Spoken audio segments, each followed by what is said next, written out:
All right, everybody, welcome back to another week of the Lasting Learning Podcast. I am so glad that you're here.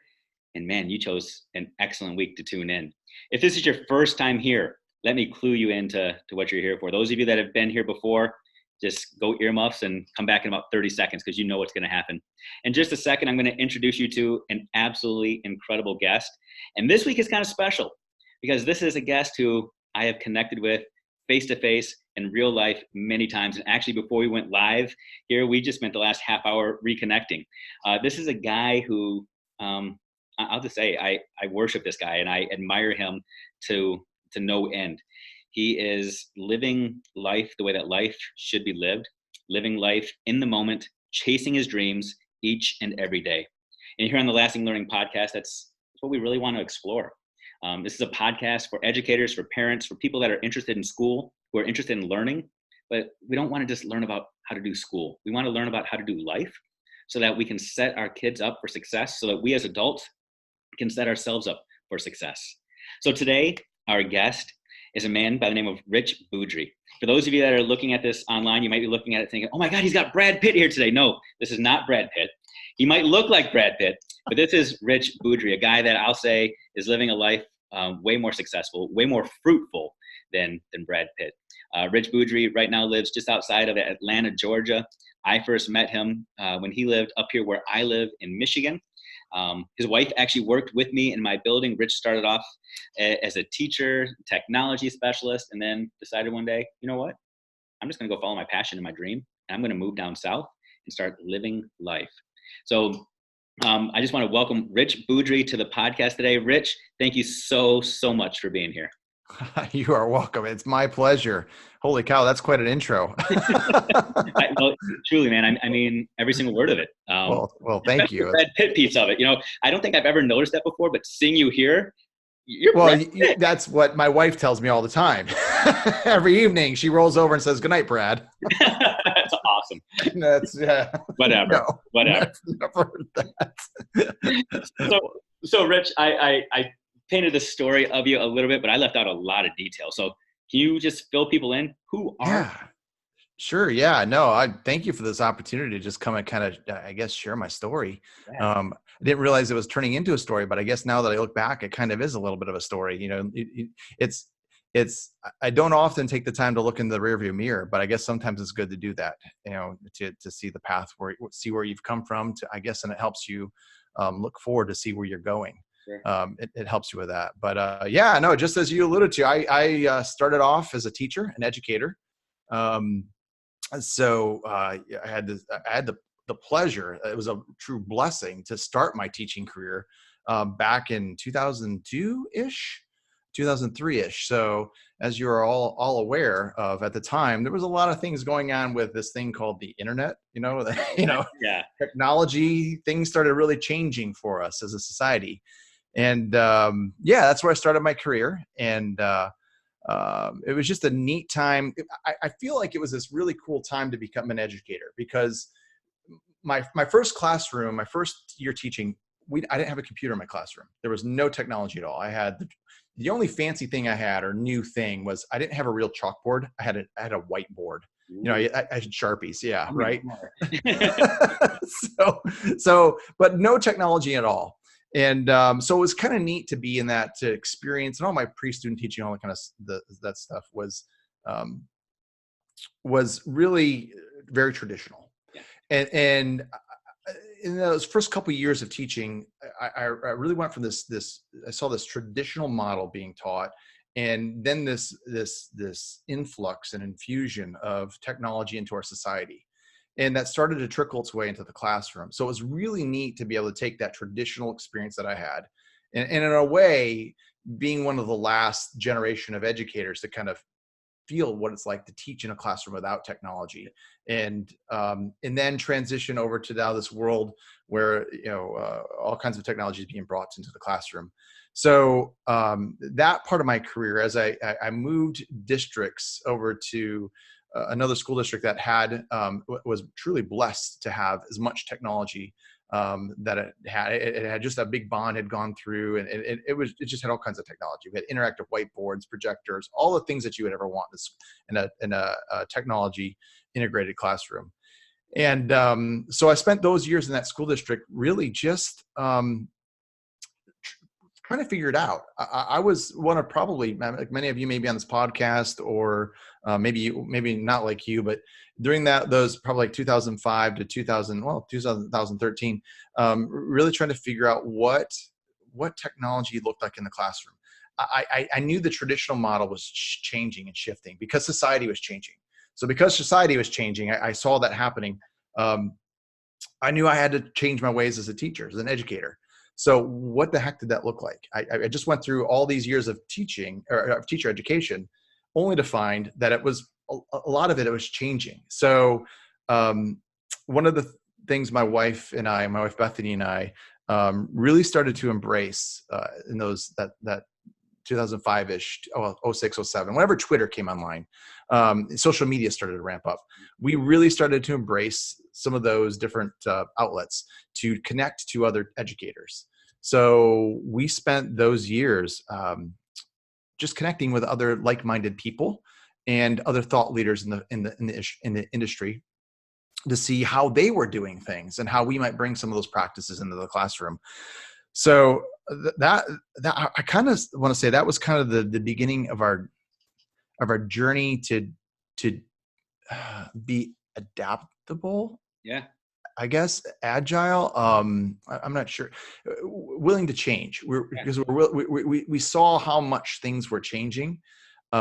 So we needed to figure it out too, as well.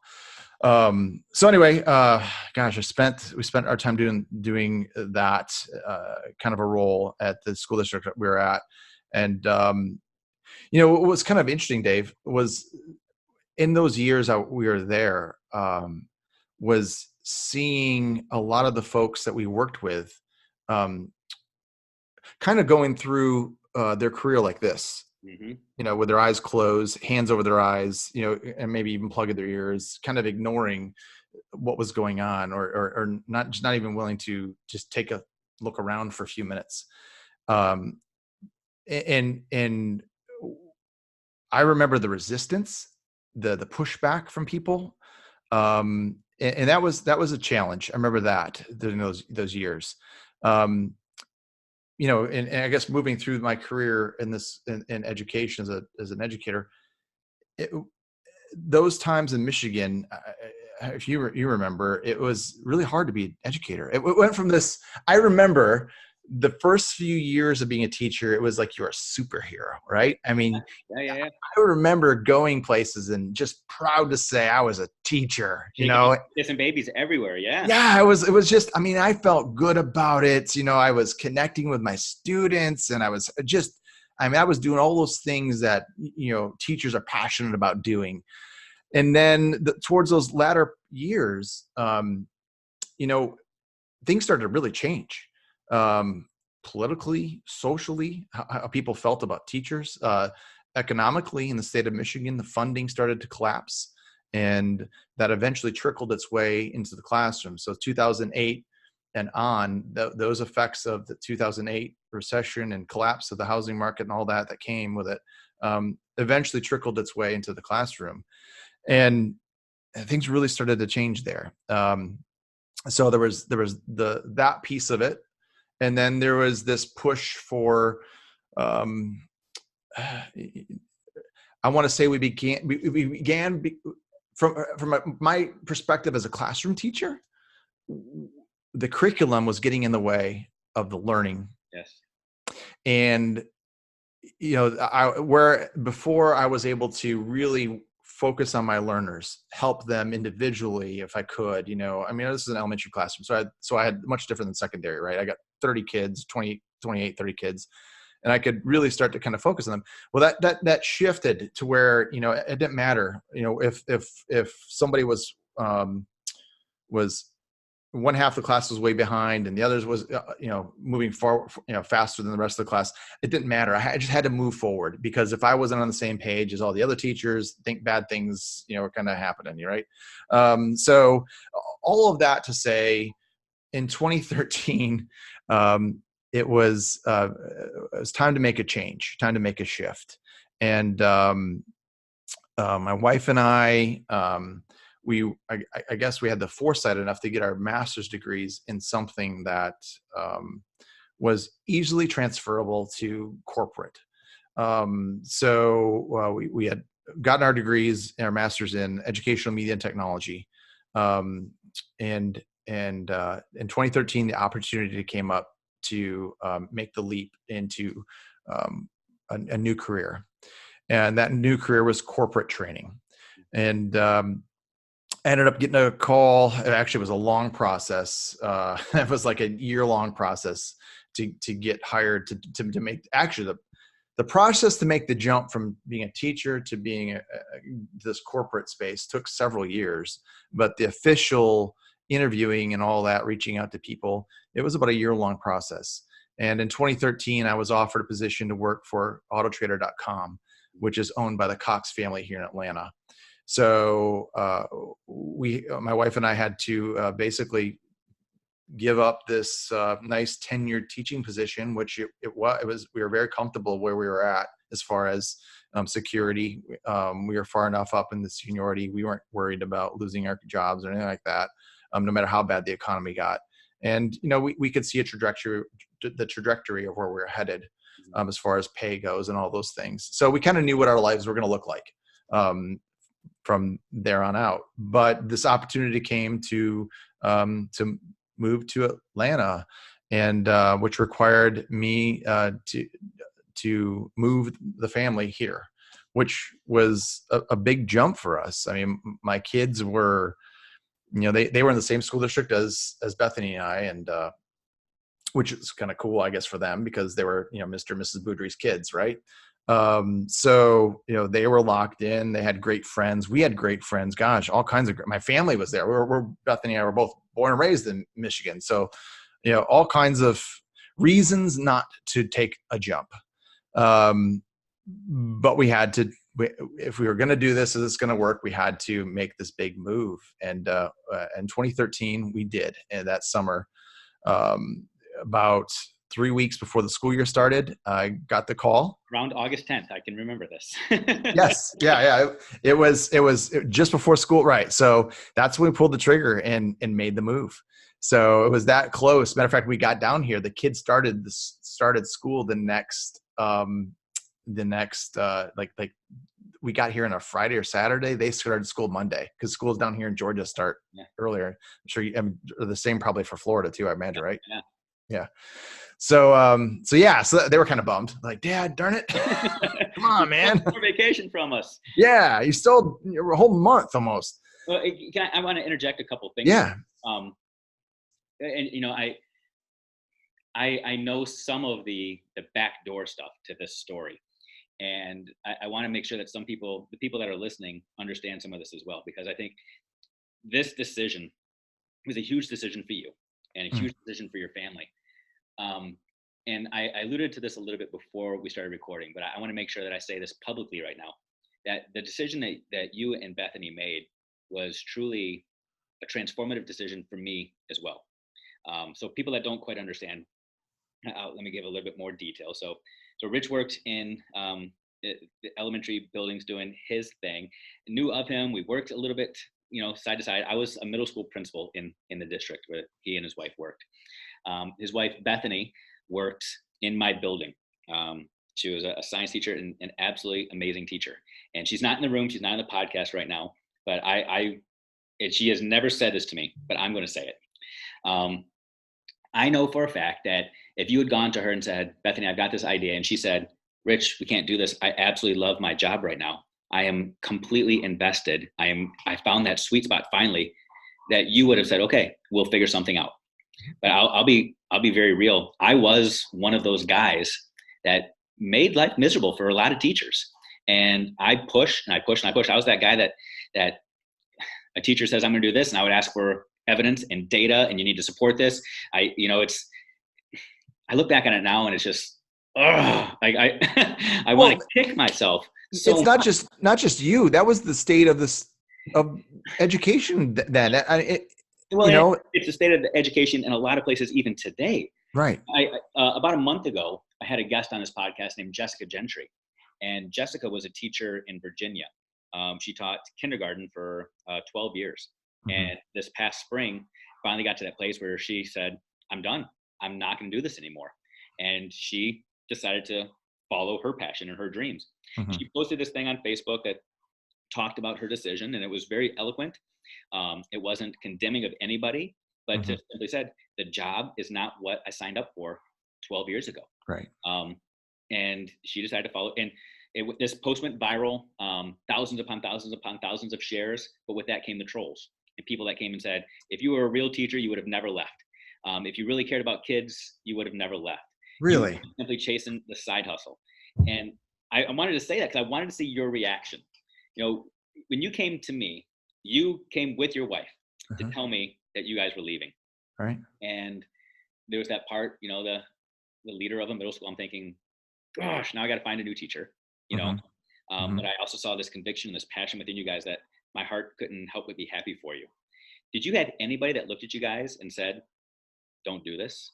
This is not wise. This isn't the right thing to do? Or did you surround yourself with champions and cheerleaders that said, Rich, just follow your heart, man. Follow your dreams. We got you. You know, I don't remember anyone, but maybe my grandma, you know, for selfish reasons, right? That want to see grandson leave. Yeah, no, not really. I think everybody that around us knew Bethany and I's heart and our passion. Yeah. And they just knew the state of things. I think selfishly, everybody hated to see us leave, just as we did too. Yeah. I do know that everybody was. I mean, we didn't want to leave them. We didn't want to leave our friends and family. So I think that would be the only area where we felt the tug to stay. Yeah, I mean, it's. I want to say, like, looking back on it now, this was 5-6 years ago now. I think I can look back on it and say, wow, it's just so crazy to really think about the magnitude of this decision. You know, in the moment, it was a guy who said, I'm following my passion, following my dreams. And it's like, go get it, man. Go take on the world. And there are probably some people that are out in corporate or the private sector that don't quite understand what it was that you had to give up to chase this dream. I mean, truly, when you're a teacher and you get tenure, you're golden, man. It's not that you can do anything. I mean, you're still out there working hard, but you got a stable job that, you know, year in, year out. You got a stable job that most likely is going to bring with it raises. You got good benefits. You got summers off. You get vacations. You had your kids in the system with you. You were a technology specialist in the age of when Twitter was just coming out. I mean, your wife introduced me to Twitter. Your wife gave me the idea of PLN. I had no idea what those 3 letters meant. Yeah. And I look at it now and think, oh my gosh, you were in the sweet spot. You were in a place that you could have truly just taken education and done whatever you wanted with it. Maybe, but for some reason you didn't feel like you had that. And we don't necessarily need to go into those details, but you still said, I'm chasing something different. And you know, that's huge. That you know, and I remember you talking, sharing that a little bit there. It was really good because you're right. That's where we were at. But I remember with all that good happening and all that, where on the outside, you're right. It was that. But I remember mowing the lawn, you know, cutting the grass, and so frustrated at the state of. I felt like my hands were tied. Yeah. And you know, I wanted to do all these great things. And I remember thinking, because professionally we want to do these great things, but then I know we all go into teaching because we love teaching. We love the kids, and we have a passion for it. But you also have to think of your own children and your family and the trajectory of your career going forward. So, and then I just remember feeling so frustrated. I think it was even a negotiation year that year for our contract. And I remember just getting the news that more cuts were coming to our salaries, and they were also asking for more contribution into our insurance. And so for us, it was a double whammy, two salaries. And I remember going in that year to our administrator during one of these negotiating meetings or whatever it was, and saying to him, you know, we're never going to see the top end of this pay scale for teachers. And, we're never going to see that, are we? And he kind of hit around it and like, yeah, sure. Who knows? Maybe. I knew it wasn't coming. And I don't think they've still hit it what that top end was, where I was in the scale. Yeah. And I saw my peers and colleagues making triple that. Right. And with less education experience. So not that money's everything, but you still gotta think of your family and what type of life that you want to provide for your family, what experiences you want them to have, not stuff, not things, but experiences that are going to shape and grow my children and for their future. So there was that piece of it, but then there was the whole frustration of having my hands tied and not being able to do the things that I was really passionate about for kids, for education, for teachers. And I remember the same administrator, basically my wife was with me, and he said to us, what are you going to do about it after we voiced our frustration? Well, what are you going to do about it? And I don't know how he meant that. For the record, this administrator was not me. No, it wasn't David. It was somebody else. The superintendent. And I don't think he meant it in a negative way. I think he was just being real with us. Like, as his frustration as superintendent, he was like, I can't do anything about it. Mm-hmm. What are you going to do about it? You can't do anything about it. You're in the same situation I am. I can't, help you guys out because of the way the state is and this and that. So, but we also took it as well as a challenge. Well, what are you going to do about it? And I remember thinking to myself, I'm not going to let this school district define my future, define who I become, define my potential, define how my family, the life that they have. So we're going to do something about this, and that was all that it was that summer. Some of those, part of that conversation I kind of meshed together over a 2-year period, but that was kind of the catalyst that pushed us out, that said, okay, it's time to do something. And my wife and I both, we had the conversations all the time. We're on the same page. It was just kind of a race to whoever could get the corporate gig first, right? And I happened to be the lucky one, I guess. So anyway. So we fast forward. So right now you're sitting pretty. You're making millions and millions of dollars. You're sitting in a McMansion somewhere, right? I mean, it's just been a smooth ride. You left, and yeah, it's all been gravy, right? Oh, we got to put pause for just a moment. All right, so we had to take a quick pause there because, I mean, it was perfect timing, honestly. We were talking about how things are just going so smooth, and there's never hiccup, and there's never anything that comes in the way of perfection. And lo and behold, the door opens behind Rich, and in walks one of his kids. So it's all good because that is life. Life, we got it all scheduled. We know exactly what we want to do. We've got all the words we're going to say, and we're going to make it all perfect, and then things happen. So talk about that a little bit. I mean, what has been going on? You moved to Atlanta. Yep. So moved to Atlanta, and my hypothesis was that corporate education training was in the same state that public education was.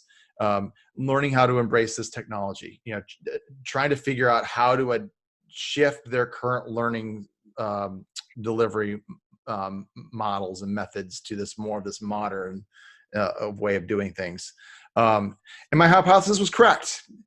Matter of fact, they were worse off than public education. And public education, I look to as there are so many brilliant educators and people that are just leading the way. That they were so far ahead of corporate training. And I got into corporate and I was shocked at how far behind they were compared to public education. And so I had the opportunity to jump in with them and just help them figure this whole thing out, right? But one of the first things, kind of a funny thing, I just remember being there the first week on the job. I was supposed to be back in Michigan, get ready for the next school year, right? And I remember sitting there at the new job in my little cube, because now I'm in this corporate space, right? And I remember thinking, I can go to the bathroom whenever I want to. I don't have to lean over to my office mate and say, hey, can you watch the computer for me while I go use the bathroom? It was kind of one of those moments like, hey, this is great. One of the perks of the job. I mean, salary is good, benefits good, but bathroom breaks. Yeah. Bathroom breaks. Awesome. I mean, any elementary teacher or high school, secondary, Yeah, you all yeah. get that. You all understand that, right? Because that's one of the big things you cannot do. So And just so I'm clear, so you would have stayed in teaching if you just got built-in bathroom breaks? it's that simple, man. Done. That simple. No, You so know? we'll come back to that piece, but keep going. So you have bathroom breaks. One of these Bathroom breaks. Yeah. Bathroom breaks. And, it was neat to be in that corporate space where, when I first got there, where there was the ability, there was a system in place where it was encouraged you to grow yourself professionally. Yeah. So there was, instead of a $50 budget or $100 budget for your professional development, such as a lot of school districts have, there was like a $1,500 budget. And I know that's the difference between a corporate space and a public space. I get that. Yeah. But what's actually kind of now that I look back and think about it, even though there was that piece that was in place, a lot of people didn't take that opportunity to do that, to go to the conferences. It's kind of weird now that I think about it. So I'm going to pause on that real quick, and we're going to finish this part of the story because I think it's powerful. We're going to talk about adult learners and what they need. Yeah. But let me go back to K-12 really quickly, because I want to make sure that I state something. And this is going to be Dave Schmittou speaking, not Rich Boudry, so people don't confuse who said what. I will say something. I don't know. I'll say it emphatically. So my current job right now, I am Executive Director of Curriculum and Instruction. Big fancy title that means not a whole lot of anything. Basically, I'm responsible to make sure that teaching and learning take place in the district. And by doing that, my job is to make sure I allocate resources where they can best be served for kids. And I'll be very honest with you, there are budgets in a lot of school districts today that are managed by people in like my position who go out and spend hundreds and hundreds and hundreds and hundreds of thousands of dollars, if not millions of dollars, depending on the size of the district, on things that don't matter to teachers and to make teachers better teachers. We spend so much money on paper for the copy machine, so much money on antiquated old textbooks, as opposed to developing the teachers that matter more. And if we would pour our energy into teachers, and I'm not even talking about like radically changing the system, just simply cheerlead and champion teachers, we would be able to hold on to amazing teachers like you and like your wife, and we would truly be able to change the course of things. Again, I'll go back and say the decision that you and Bethany made was a decision that was super hard for you, but it was truly career altering for me, career changing dramatically. It was that slap across the face I needed, because you two were truly two of the best that left at your prime, not because you felt like you weren't getting through to kids, but simply because you talk about bathroom breaks. That's a metaphor for simply having autonomy to do what you need to do when you need to do it. That's right. That's the reality of it. And we have too many people like me who step up and we say, hey, I became a leader because I was a good teacher, so I just need to make sure that everybody's doing things the same way that I did, and they'll be amazing. Mm-hmm. As opposed to us turning the script and saying, no, my job is to just simply knock down walls, get rid of barriers, and pour myself and my resources that I manage into you so that you can go and just continue to grow. And I mean, truly, that day, sitting across the desk from the two of you, I was so happy for both of you, but then I sat back and I think I told you guys, I cried. I thought, oh my gosh, I contributed to this. I did this. And I think that there are leaders and principals and administrators, even teachers out there right now that are listening to this who probably feel the same way you do, or that you did. And I want people to understand that we're not saying the answer is leave teaching. We're not saying the answer is to leave education and just follow your corporate dreams. Right. What I want to make sure that people understand is that we can do something about this. There is a teacher shortage everywhere right now. And yeah, the pay is a part of it, but teachers have always been underpaid. So when you and Bethany got into the deal, you knew you weren't going to be making. We knew, absolutely. That was part of, right. It was part of the deal, and we knew it. Yep. But what we didn't understand is that along with that, that lack of pay was going to come a lack of respect and a lack of autonomy. And those are two things that we can do something about, so that we're not continuing to try to fill these gaps of these teachers in their prime.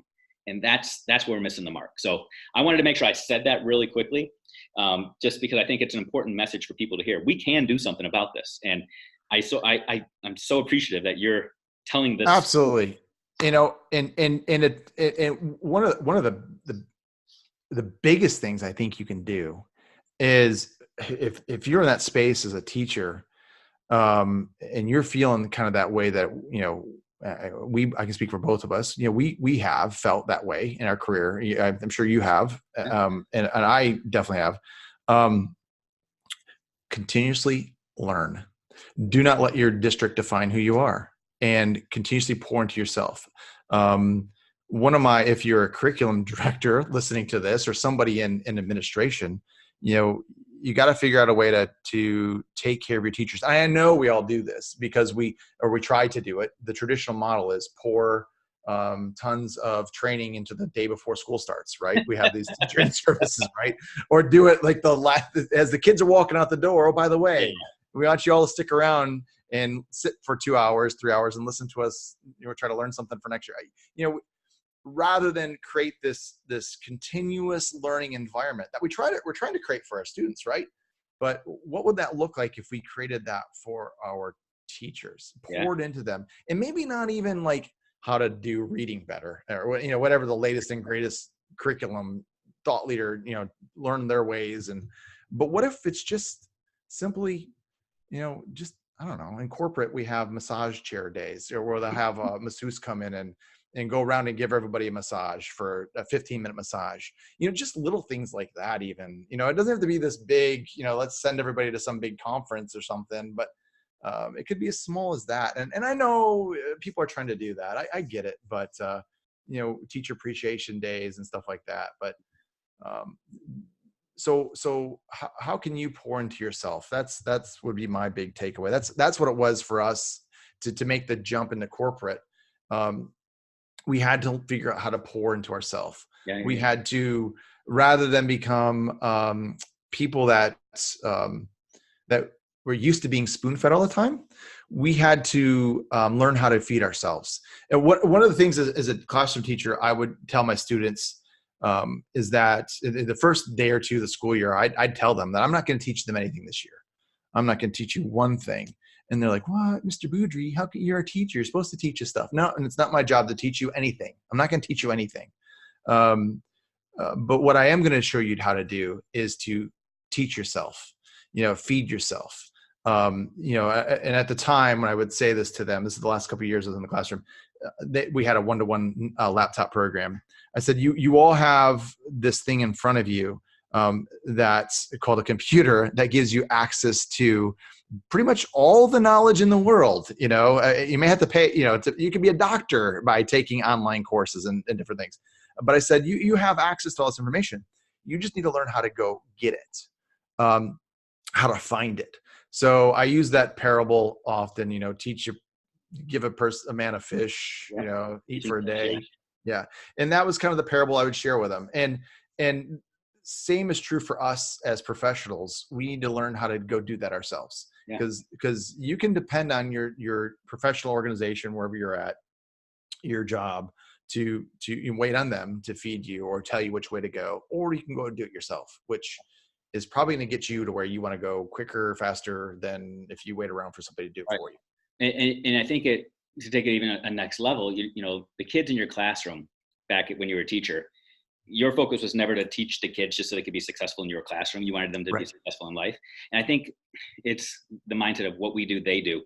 Yet sometimes in schools, we completely miss that mark. And what we do is we train teachers to just be successful in their classrooms or to just be successful in school. In my last job, I was an administrator, and I absolutely loved the district.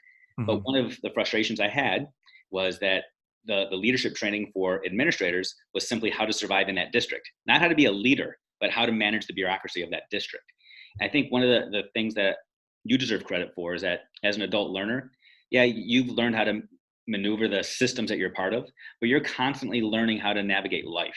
And all the pieces of learning that you're doing, even when you talk about the master's degree that you guys earned, was something that was transferable to other careers.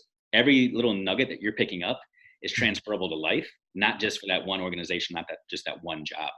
Right. So. Yeah, absolutely. I mean, it's, and here's something I guess to add to that as well is, in today's world where we're constantly being bothered by things like this, and the intentional, well, in the olden days, we used to have this time where we could sit and just read or not be bothered by things pinging us. It's even more important now to be able to take some of those practices of the past where it was easy to sit down and read or think a little while, and bring them in today's world. Because of all the distractions around us, it is so hard to find that time to be intentional, to sit and just think and let your mind wander for a little bit. So I think that's a big part of it too. So anyway. No, it's so good. It's so good. Yeah. So we were talking, I mean, we went on this rabbit trail talking about bathroom breaks. And so you left, let's just rewind for people. You're a classroom teacher, instructional technology specialist, decided to leave, chasing autonomy, chasing dreams, went to corporate down in Atlanta, where you started working for Auto Trader, subsidiary of Cox, and then just hit it big. Well, yeah, right? I don't know a bit. Well, kind of, I guess. Not, a little bit. It depends. I'll tell you how it depends in a few minutes. If you love chicken, then I hit it big. Oh, you are going to share with all the listeners in the South. You're going to get them.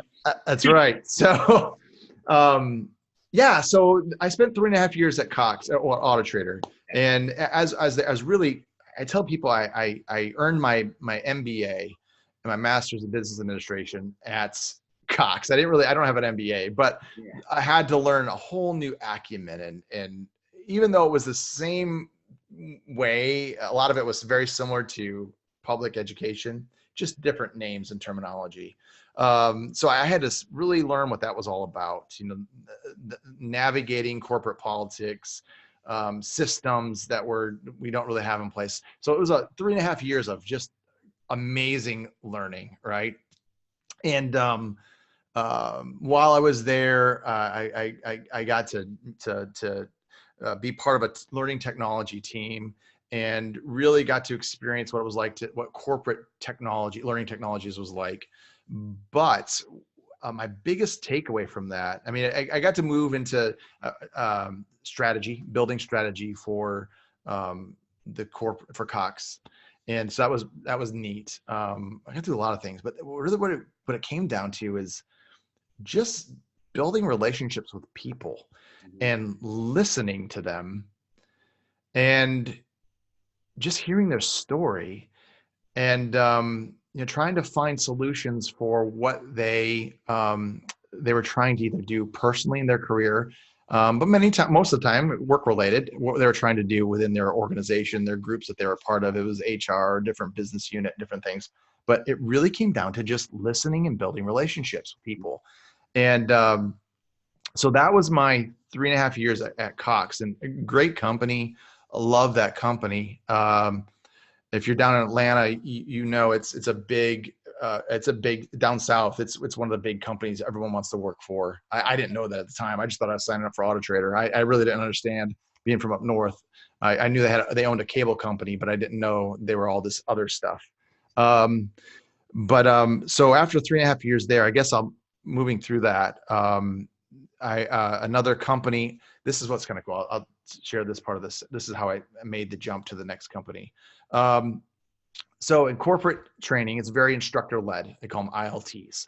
So everything is AKA classroom sessions. Okay. In-person classroom teaching. And so they have the facilitators, just like classroom education. They read from a script. Basically, they're actually more script. They follow script.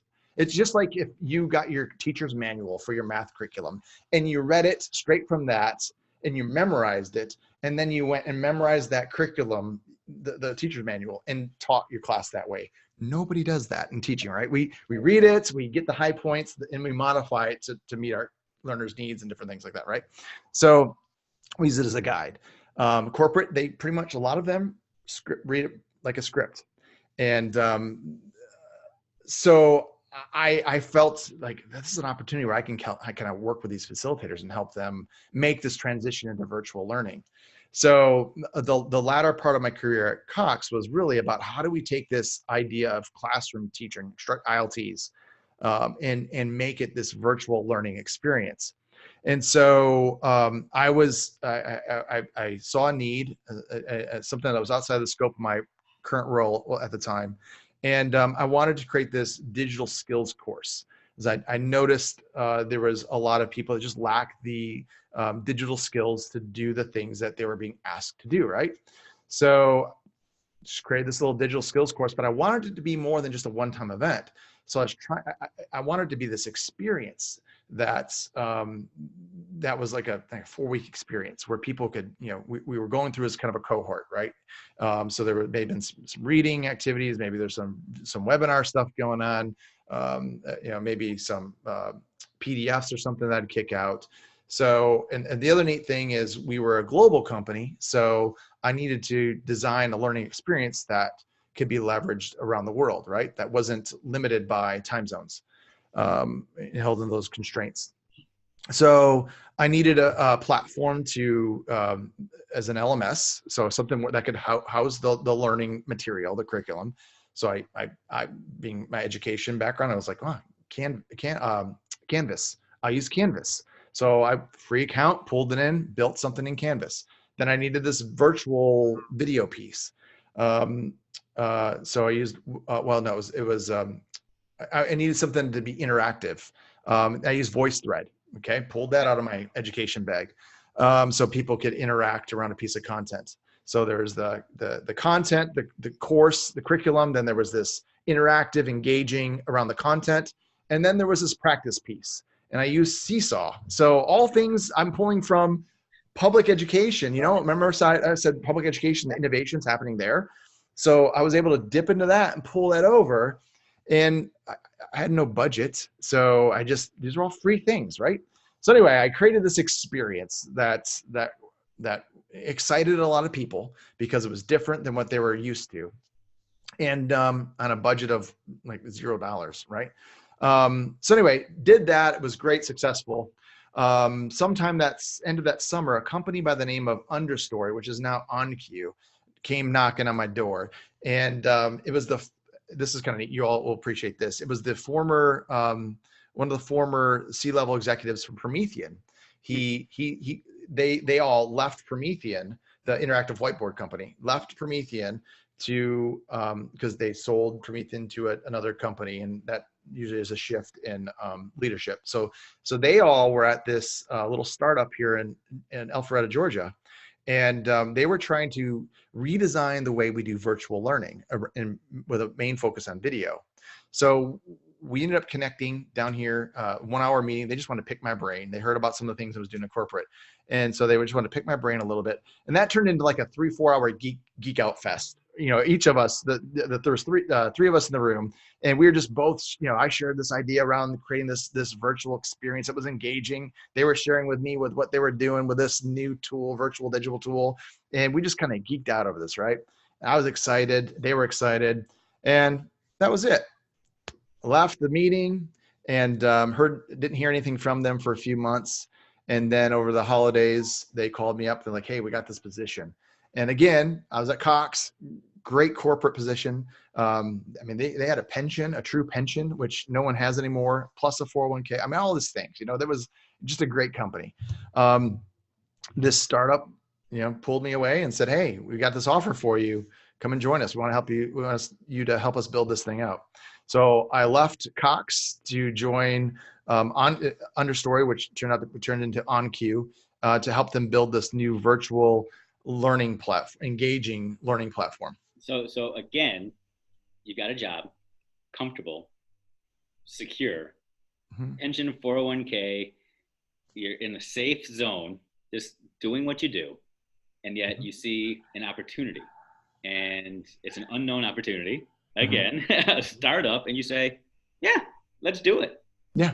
That is so stinking cool. And for those of us in education, I think it sounds so risky and so scary, but I'm sure it's probably more regular and more frequent out in corporate, as you keep calling it, or in the real world, if you will. But it is still this huge leap of faith, but you've got confidence in yourself because you got these skills that are transferable. Yeah. That can be applied in a variety of settings. And at this point too, you know, if it doesn't work out, something else will. You know, I wasn't going to let these other people in these organizations control my path, right? Yeah. So I guess once I left the classroom, now I have freedom. I'm already out here. I'm already out here in the deep end swimming. What do I got to lose, right? Yeah. You know, they're calculated risk. You know, and this one was a big risk because it was a startup. You know, I didn't know anything about the startup world.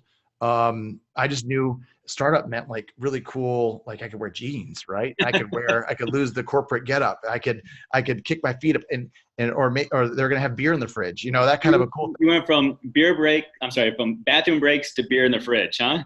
That's exactly what it was. It was literally that. I mean, it could be, you know, 2-3 in the afternoon, the CEO comes in and says, hey, let's all sit around and have a beer. And so, that's amazing. yeah, it was, you know, food stocked everywhere. It was young engineers where it was that kind of a place. You know, one day I signed on as director of learning. You know, one day I'm helping build the strategy around this platform and doing different things. The next day I'm the company handyman in, you know, putting up framing around a dry erase board that we were building.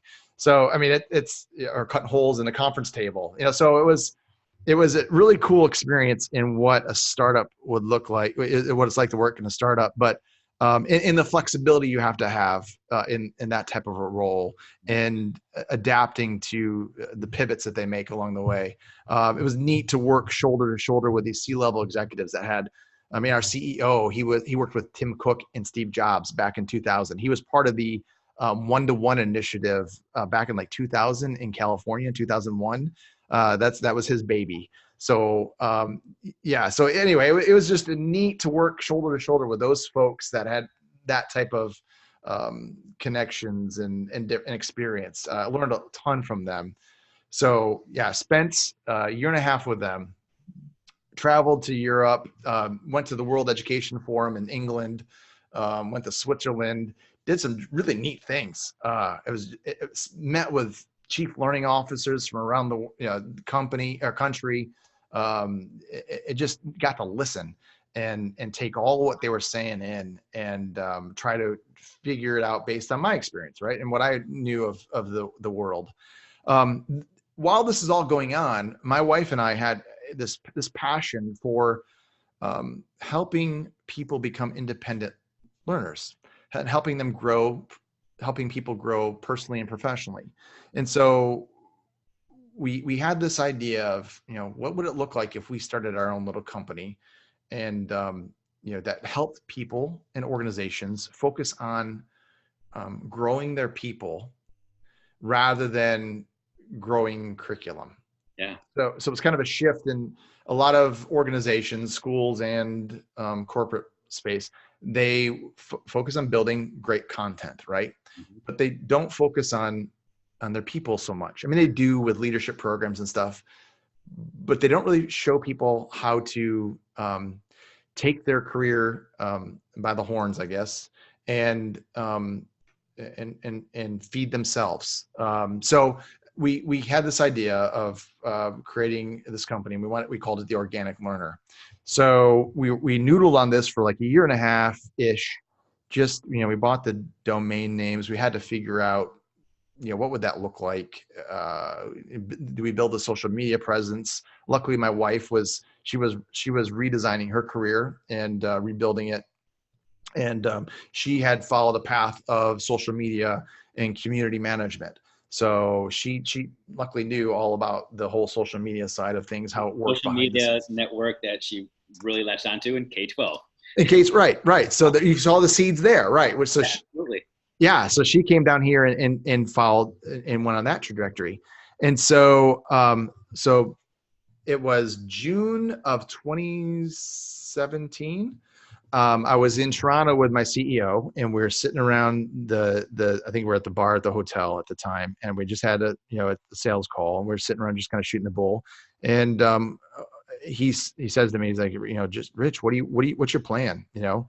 And I started sharing with him about this idea of this organic learner thing. And he was like, you just got to go for it, man. You just got to do it. I said, what do you and Bethany, you're never going to know unless you try, is basically what we're talking about. Sure.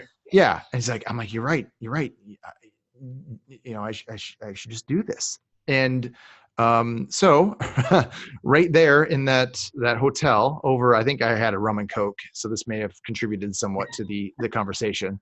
I I basically let myself go. I somehow fired myself. so, my CEO was like, so take as much time as you need, build your runway, and then go for it. So, and if you knew my CEO at the time, he's a risk taker as well, and he is all about just go for it, do it. He's a Michigan native too, which is pretty cool. Anyway, he gave me his blessing. He gave me the opportunity to say how much time I needed to go to make this runway, to take the leap. So in Toronto, I spent basically 24 hours trying to figure out how I was going to tell Bethany that I just quit my job with nothing to land into. so that was, I don't know if that was my smartest move. In the past, I've had something to jump into, right? I jumped into nothing. I jumped into an idea. I had an idea and a passion, and made the leap. And luckily I had like 2 months to build up somewhat of a savings and get things figured out before I actually quit. But still, I leaped into nothing but an idea. So moved into the Organic Learner, spent about a little over a year building that out. And basically I spent the past year building the Organic Learner and building the curriculum around it. So I kind of equate it to, I was writing a book for a year. I took some time off to do that, to get this idea that was here, put it into a business, and mainly video curriculum. There might be somebody out there that's listening to this and they just heard that and like, what, Rich? You're doing that. So if you get that call, let me know. If somebody fires you up and says, Rich, you're writing this book, man, because it is a huge story. It is. And our thing, the way we see the premise of the Organic Learner is basic. This society is accelerating at an exponential pace. Right.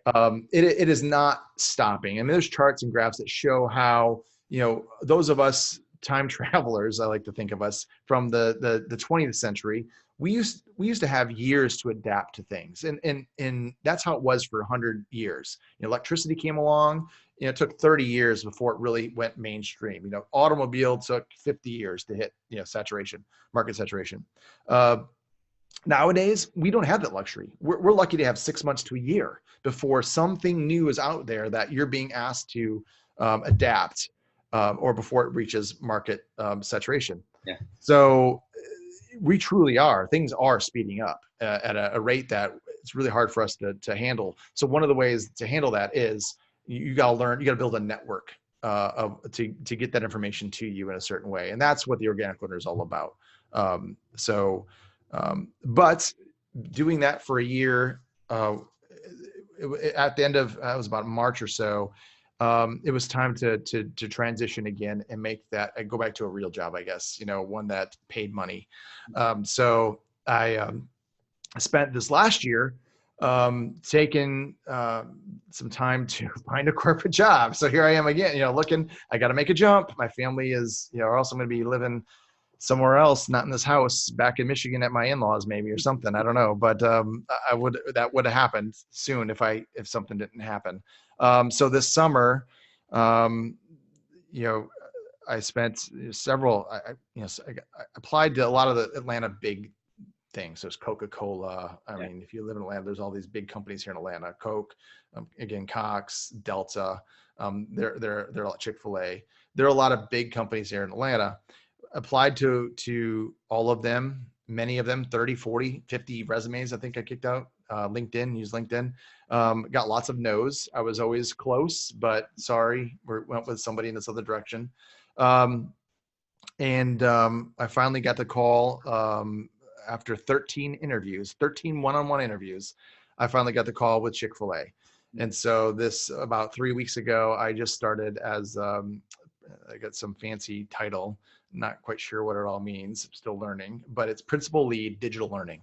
So I am at Chick-fil-A Corporate, helping them, just plot their course as they become this global organization, and how to help the stores, the employees at the stores learn better and learn quicker. So that's where I'm currently at. So, and this really is an amazing, this is probably the best corporate environment I've ever been in. You know, when you go into a Chick-fil-A store and if you're up north, you might not have experienced this yet, but you no idea how amazing. Yeah. Down south, the customer service is off the charts. Yeah. And that's why people go there. They don't go there to buy a chicken sandwich. Yeah, the chicken sandwich is awesome, but it's the experience you have when you go there. But they're coming to Michigan. If you're a Michigan teacher, listen to this. They're coming to Michigan. I promise you. I know that for a fact. But anyway, it's my pleasure. It's my pleasure when you serve you. It's my pleasure this, and it's my pleasure that. And Truett Cathy, the founder of Chick-fil-A, that's really what he's all about, is serving people. And he came up with this whole philosophy around that whole experience about serving others and your community. And that's really what Chick-fil-A is about, what it's been. I will tell you, I get unlimited Chick-fil-A all the time.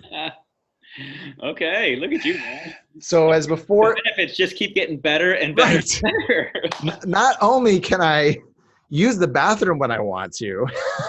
No, Chick-fil-A is not giving you beer, am I right? They're not giving me beer. However, I get unlimited Chick-fil-A sandwiches. There you go. You know, I don't know, man. That's better than beer, I think. So that's where things are currently at. And I mean, when I look back now over the past few years, I never knew. I did not think I'd be to this place now. Bethany and I talk about it so often when we're going for walks. Like, wow, can you believe 6 years ago where we were at and here we are today? It boggles my mind. You know, we often think, what if we would have stayed, and just settled and just been happy with what we were being dealt. I don't know. I don't know what that would. I don't know how happy I would have been. But the willing to just be willing to just lay it all on the line and risk it all is really what's kind of, I guess, gotten us here. Has there been fear along the way? This last summer things got really scary for us, very scary. If I'm honest and open, it got.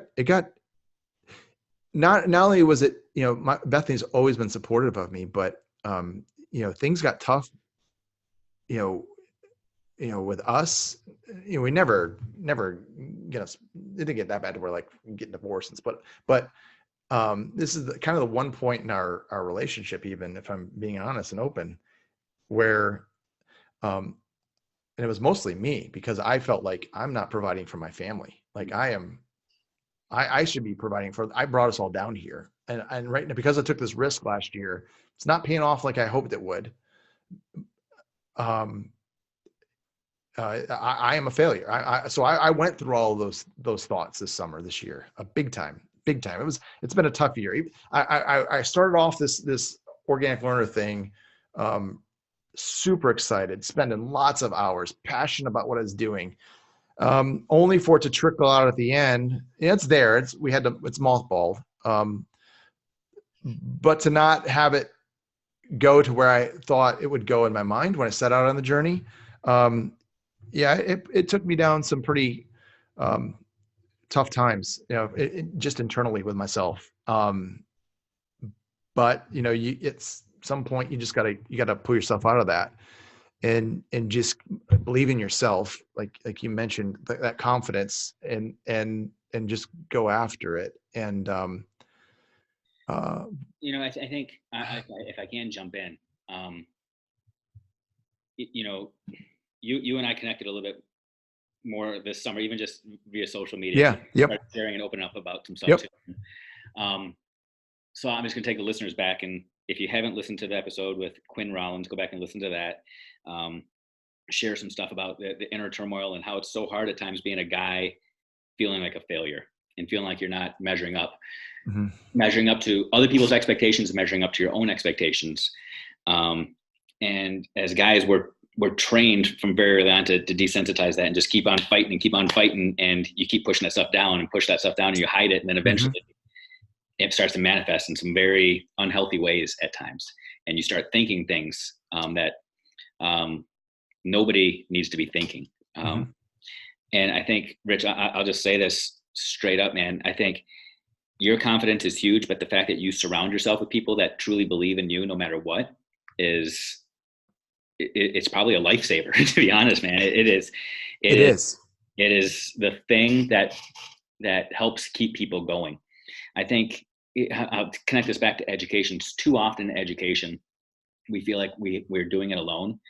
You mentioned, I think it was before we even started recording, but maybe it was during the recording, I don't know, that you felt best when you were teaching, when you could just close that door and do your thing.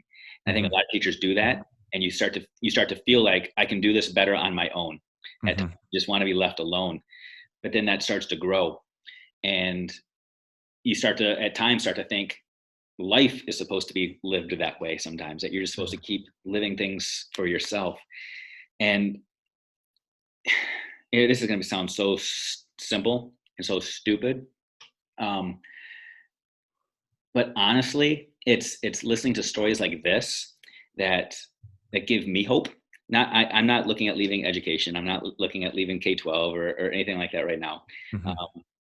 But sometimes it's knowing that there's other people out there that are going through life and feeling the same things, but they're fighting through it, and they're finding that hope, and they're leaning into other people. Sometimes you just need that person you can run to and say, just give me a hug. Absolutely. Let me feel that you're okay with who I am. I think is so critical. So I'm going to challenge people right now to make sure you have somebody in your life that you don't have to say a word to, that you can just run to and give a hug to. Literally, figuratively, however you need to phrase that. Find somebody that you can just pour into and give a hug to. Find somebody that you can be vulnerable with, that you can look them in the eye and say, I don't know. I don't know the next move.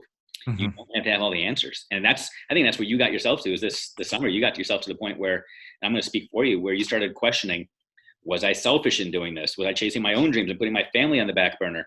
Are there other things I can do to put my family in a better situation than where I'm taking them? And you start going through all these thoughts. And I'm saying that because I know I have felt that way. Yep. And you're right on. Eventually you just have to get yourself to the point where you feel like you don't have to process that on your own, and you can just let it go, breathe deep, continue to pour hugs into people, and know, again, it's going to be okay. And you've proven this time and time again, that it's going to be okay. And now look at you. You're living large with free nuggets. I know. Free grilled nuggets. And better than that. Yeah. It's just, you have taken control of your life in a way that is admirable to me. I thought I made it big in administration, where I got myself comfortable where I wasn't sharing my Google Calendar with people, because I wanted to be able to control my own calendar. And I thought, man, look at how much control I've got in my own life, because I'm not sharing my Google Calendar, and nobody's scheduling me for meetings. Nobody gets to know what I'm up to. But you take that to the whole nother level, man. I share my calendar with everybody.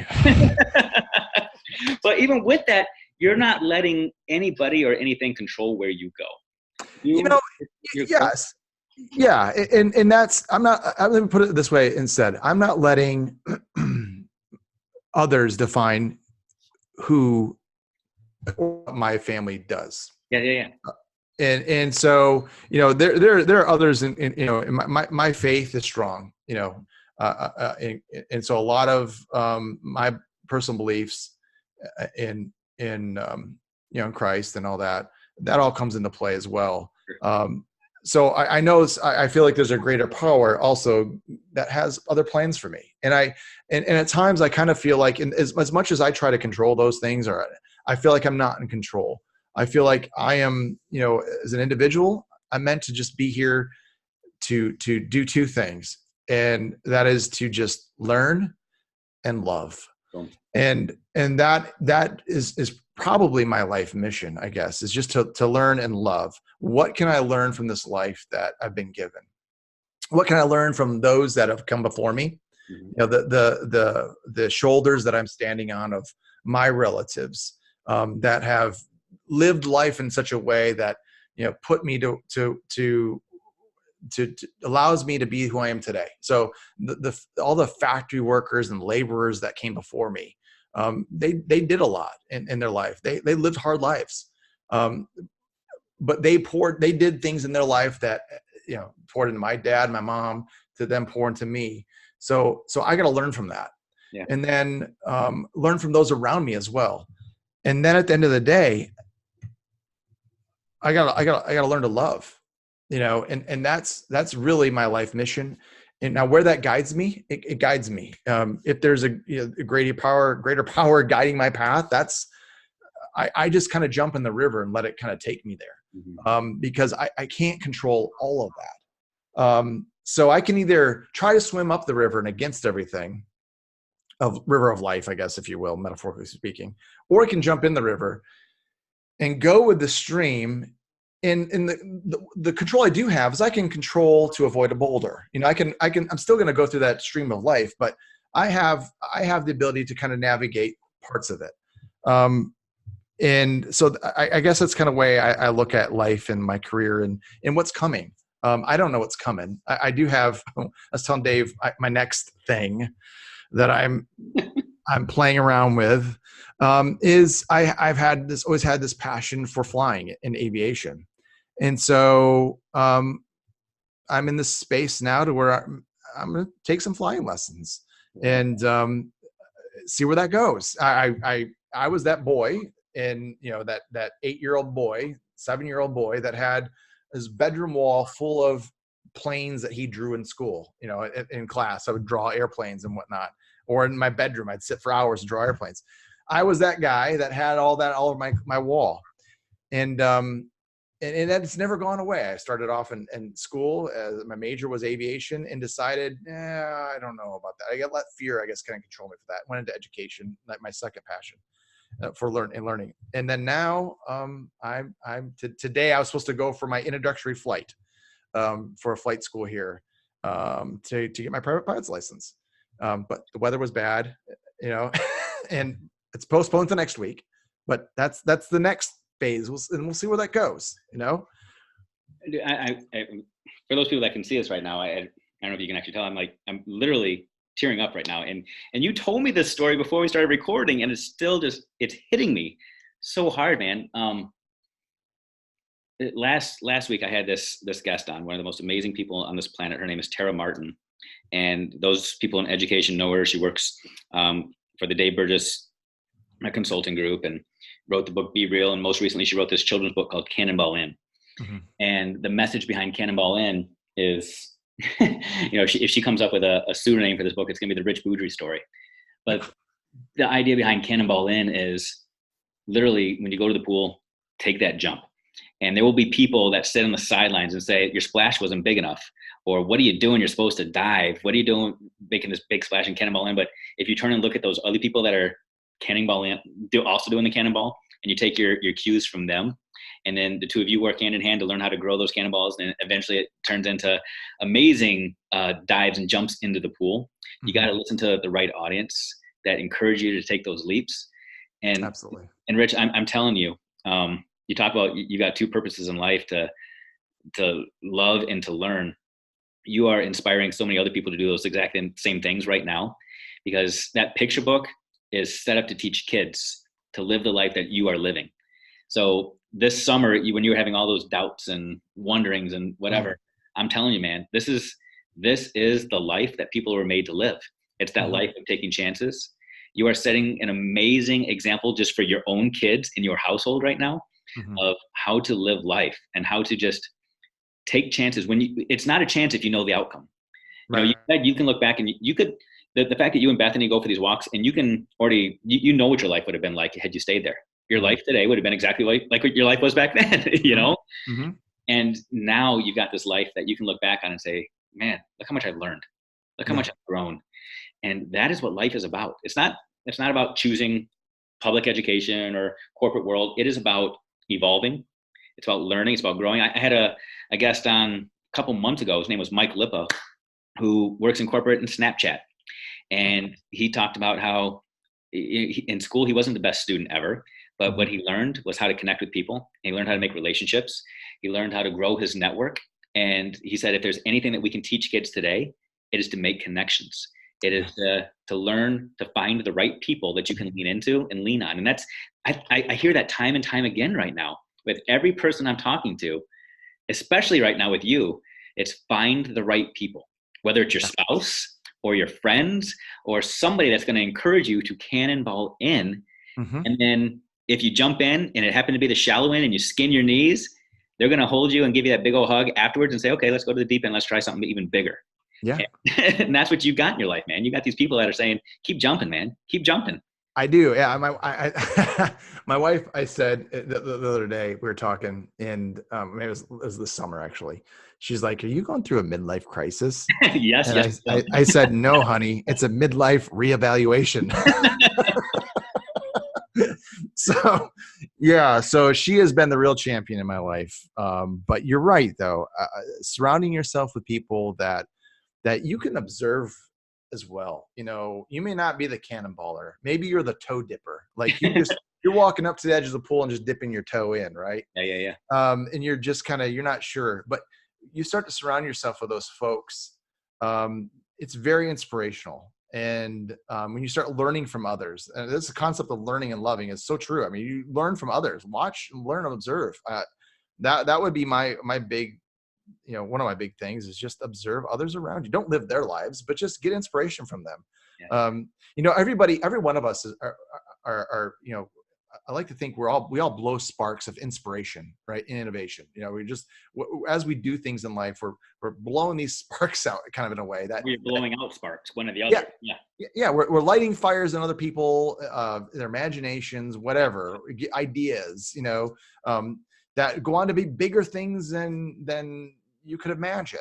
And you may not even know the sparks that you blew out, that ignited fires somewhere else, that lit whatever. You don't know. So just keep, blowing those sparks in your life, I guess. I don't know. So good. maybe a bad analogy or a metaphor, but no, it's so good. And, I know we've been talking for a while here now, and in podcast land, people have driven to work and home from work, and they're going the next day to the same podcast, which is awesome because there's so much here.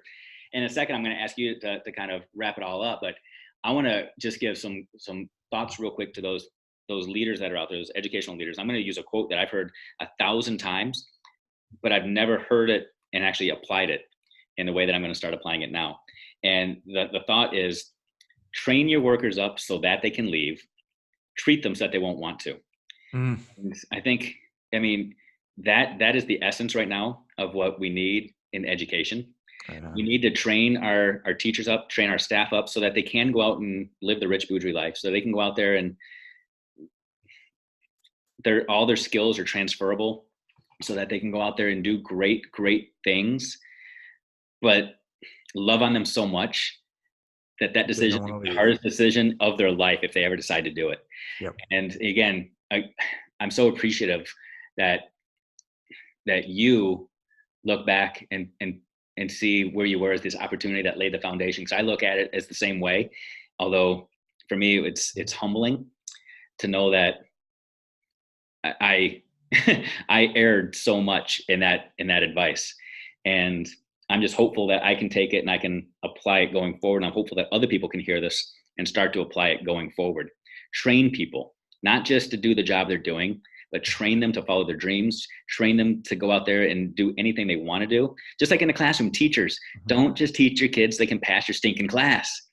Teach them so that they can go out and do anything they want to do. Don't train your kids so they can grow up and be the next batch of teachers following in your footsteps.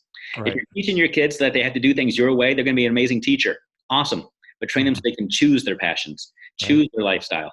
And you're helping me see that right now in a very real way. So with that, that's my 2 cents. I'm hoping now, the world is at your footstep.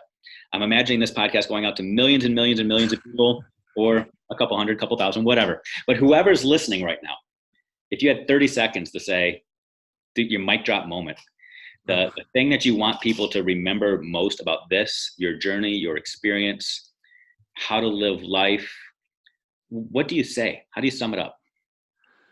Oh boy, jeez.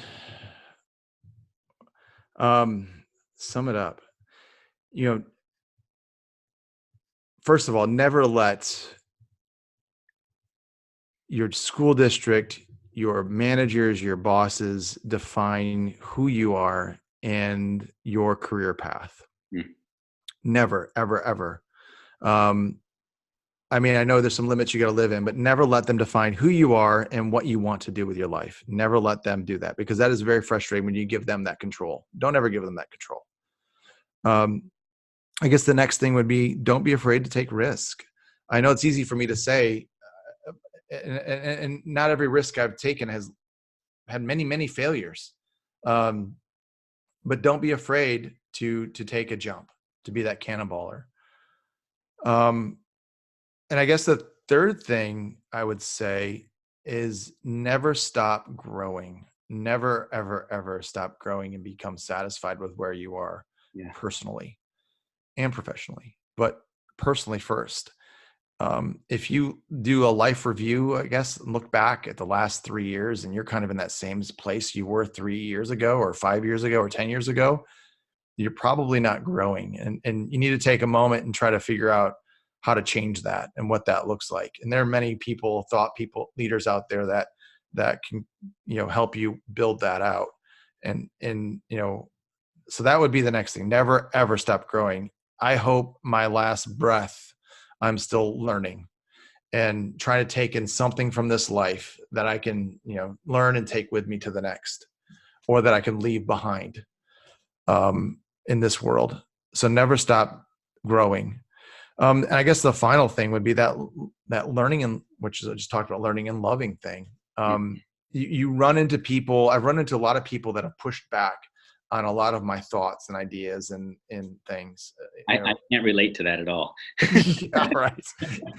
So, right. I mean, from administration all the way down to my peers and colleagues, it's a daily thing for me. People resist change. So at the end of the day, you have to learn to love them. And it's not my job to change them. It's my job to maybe challenge them in my current role with the whole changing of the way we do things with learning. But at the end of the day, you got to understand where they're coming from. And this applies to everything. What's their story and this resistance that I'm feeling, this negativity I'm feeling from them. Where's it coming from? I forget the author of Walk Two Moons. In the book Walk Two Moons, the grandma says something about, you never know until you've walked in someone's moccasins, is what the main character says in that book. And that's so true in life. So that's the whole learn to love thing. So yeah, that's it. I guess I'm summing it up. Those things. That's powerful, man. And the author is Sharon Creech, by the way. Thank you. Sorry. I used to read that. That was 6 years ago. It's a Newbery medal winner, I think. Award winner. Yeah. It's all that. It's one of those things a lot of teachers wouldn't know exactly. But I've been out of the classroom for a little while. So taking those short little novels and applying them to life, man. So here's one more thing. Don't worry about being perfect and being polished either. I'm not a polished speaker or a writer or anything like that. So don't worry about being perfect and polished and think you need to go out and get a degree or whatever to make that move in your career, if it's from out of the classroom into administration or just to be a better teacher. Don't worry about being polished. Just do it. Yeah. Polishing comes later. That's right. So good. That's when you hire an editor to do it for you. Bingo. That's awesome. Anyway. Rich, I want to thank you again, man. On a selfish, personal note, transformative conversation for me. But I know that there are people out there that are hitting pause and pulling out their little journals and just writing things down, creating those new career goals, those life plans, those life-defining changes as a result of this conversation. And I hope that it translates into teachers teaching kids a lot of this stuff, that the themes and the metaphors and the stuff that we're just talking about, hopefully people realize that this isn't theatrics, this is real life. Mm-hmm. And if our job is to prepare kids for life, this is what we need to prepare them for. So we need to give kids the advance notice to follow their dreams, follow their hearts. And your summation that you just did, those are lessons we need to give to everybody, to ourselves, to our spouses, to our partners, to our friends, to the kids that we're with every single day. So Rich Boudry, thanks again, man. You are an absolute incredible human being, killing this thing called life. And, I just appreciate you taking your time today. Well, thank you, Dave. I appreciate likewise, and thank you for the opportunity to share a little bit of our story. So, my pleasure, man.